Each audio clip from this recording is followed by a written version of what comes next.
வணக்கம். இன்றைக்கி சண்டே. அப்படியே வீட்டில் பின்னாடி கொஞ்சம் வந்தோம். கொஞ்சம் பீஸ்ஃபுல்லாக இருக்குது காலையிலேயே. சரி வாங்க, இன்றைக்கி ஏதோ ஸ்பெஷல் சமைக்கிறேன்னு சொல்லியிருந்தாங்க வீட்டில். வாங்க போய் பார்க்கலாம் என்ன சமைக்கிறாங்கன்னு.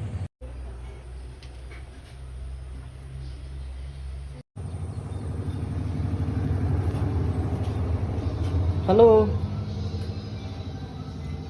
என்ன இன்னைக்கு ஸ்பெஷல்? இன்னைக்கு கால் குழம்பு வைக்கலாம்னு இருக்கிறோம். கால் குழம்பா? ஆமா, 2 ஆட்டு கால் எடுத்துட்டு வந்திருக்கிறாங்க. சரி, குழம்பு வச்சிடலாம், கால் குழம்பு அப்படின்னு இருக்கிறோம். அதுக்கு மசாலாவுக்கெல்லாம் எடுத்து வச்சிருக்கிறோம். மசாலா ப்ரிப்பேர் பண்ண போறீங்களா? ஆமா ஆமா. ஓகே, என்ன வேணும் மசாலாவுக்கு? மசாலாவுக்கு 1/4 கிலோ சின்ன வெங்காயம், ஓகே, கொஞ்சம் இஞ்சி, ஓகே, பூண்டு, இஞ்சி பூண்டு, ஒரு 15 வரமிளகா, ஒரு 50 மல்லிப்பொடி, சோம்பு கொஞ்சம், பட்டை கிராம்பு, கொஞ்சம் கருவேப்பிலை, கொஞ்சம் அரிசி. அரிசி எதுக்கு? அரிசி போட்டால் நல்லா இருக்கும் குழம்பு. குழம்புக்கு அரிசி கடலைப்பருப்பு போட்டால் நல்லா இருக்கும் கால் குழம்புக்கு. அரிசி கடலைப்பருப்பு, 1 ஸ்பூன் ஜீரகம், 1 ஸ்பூன் மிளகு, இதெல்லாம் போட்டு வறுத்து மசாலா அரைச்சு கால் குழம்பு வைக்க போறோம். கால் குழம்பு இது என்னென்ன பண்ணிருக்கீங்க? இந்த வரமிளகு இப்போ மசாலெல்லாம் எடுத்து வறுத்து வச்சிருக்கிறோம். வரமிளகு, மிளகு, சீரகம், இது அரிசி, கடலைப்பருப்பு எல்லாம் போட்டு எண்ணெயில போட்டு நல்லா வறுத்து வச்சிருக்கிறோம். இதுல வெங்காயம், இஞ்சி பூண்டு, மல்லிப்பொடி, கொஞ்சம் மஞ்சத்தூள் போட்டு எல்லாம் வறுத்து வச்சிருக்கோம். 2 தனித்தனியாக வறுத்து வச்சிருக்குது. ஒன்றா போட்டு மசாலா அரைக்கணும். சரி வாங்க அரைக்கலாம். இதெல்லாம் ஒன்றா போட்டு அரைக்கணும்.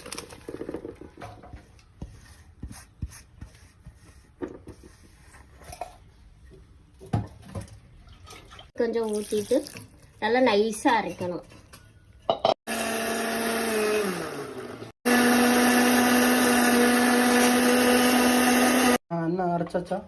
அரைச்சாச்சு. இந்த அளவு நைஸா அரைக்கணும். நல்லா நைஸா வந்திருக்குது. இந்த மாதிரி நைஸா இருந்தா தான் நல்லா இருக்கு குழம்புக்கு, கால் குழம்பு.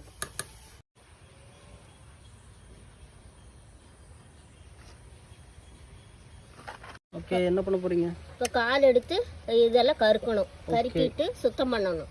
சரி, எப்படி?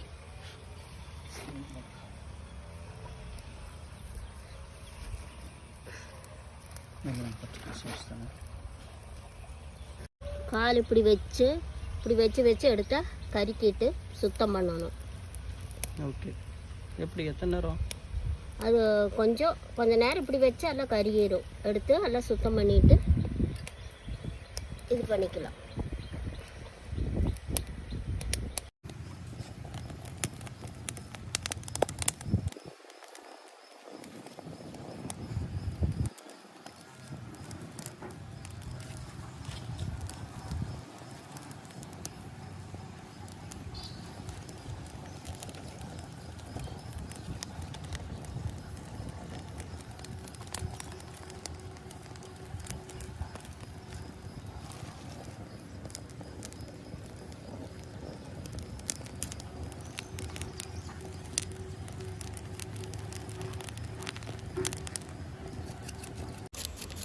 ரெடி ஆயிடுச்சு. நல்லா சுத்தம் பண்ணணும். காலெல்லாம் சுத்தம் எல்லாத்தையும் எடுத்து எல்லாமே எடுத்துட்டு சுத்தமாக எடுத்துட்டு எல்லா காலும் அப்படி பண்ணணும்.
முடிஞ்சா முடிஞ்சு காலெல்லாம் சுத்தமாக கறிக்கி எடுத்துட்டோம்.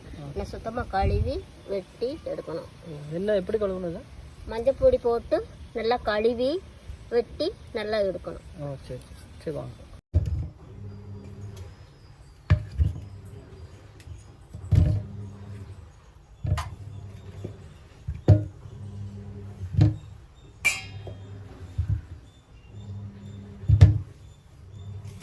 மஞ்சள் பொடி போட்டு நல்லா கழுவிட்டு இதெல்லாம் வெட்டி கட் பண்ணி எடுக்கணும்.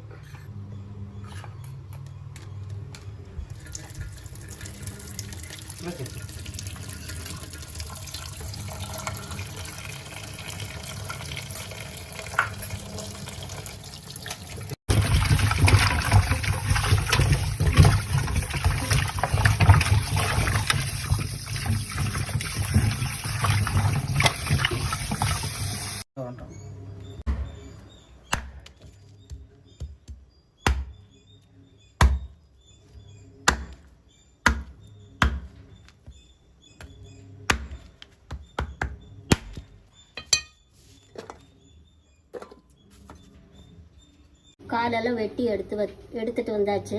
இதை நல்லா கழுவிட்டு இன்னொரு தடவை கழுவிட்டு அப்படியே மசாலா பெரட்டி குழம்பு வச்சுக்கலாம்.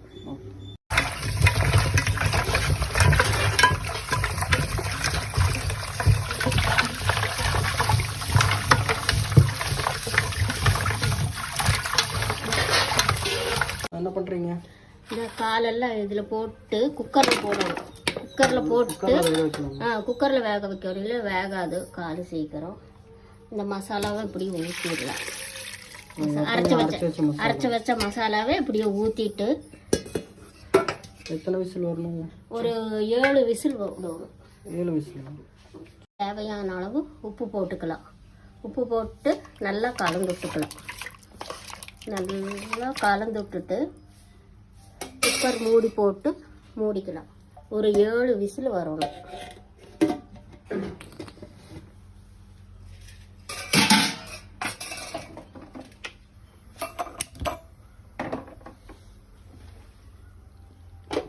குக்கர் வச்சாச்சு. ஒரு 7 விசில் வந்ததையும் எடுத்து பார்க்கலாம்.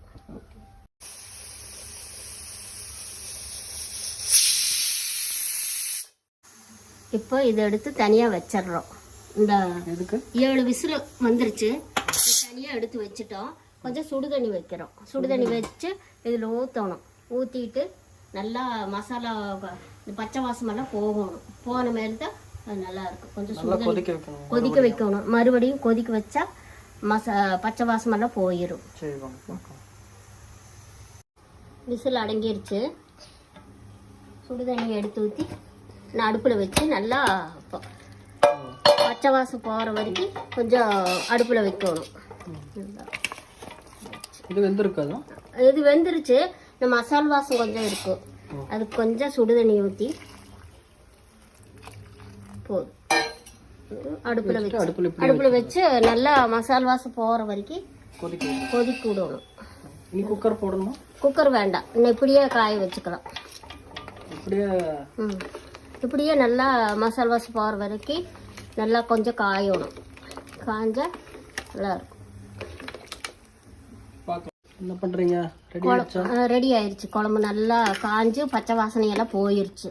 நான் இறக்கி தாளிச்சு விட்டுடலாம். இது தாளிச்சு விட்டுடலாம். அப்படியே இறக்கி வச்சுட்டு அப்படியே தாளிச்சுட்டா முடிஞ்சது. அவ்வளோதான். தாளிக்கிறதுக்கு கொஞ்சம் எண்ணெய் ஊற்றிக்கலாம். எண்ணெயை அதில் சேர்க்கல. கொஞ்சம் நிறைய எண்ணெய் ஊற்றிக்கலாம். இவ்வளோ எண்ணெய் ஊற்றணுமா? இவ்வளோ எண்ணெய் இருந்தால் தான் நல்லாயிருக்கும். கடுகு போட்டுக்கலாம். கடுகு வெடிச்சதையும் ஒரு வரமிளகாய் போட்டுக்கலாம். வரமிளகாய் போட்டு கருவேப்பிலை ஒரு கொத்து போட்டு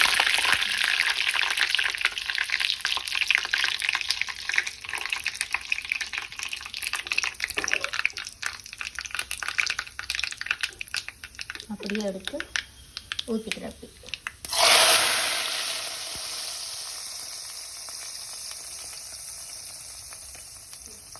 குழம்பு ரெடி ஆயிடுச்சு.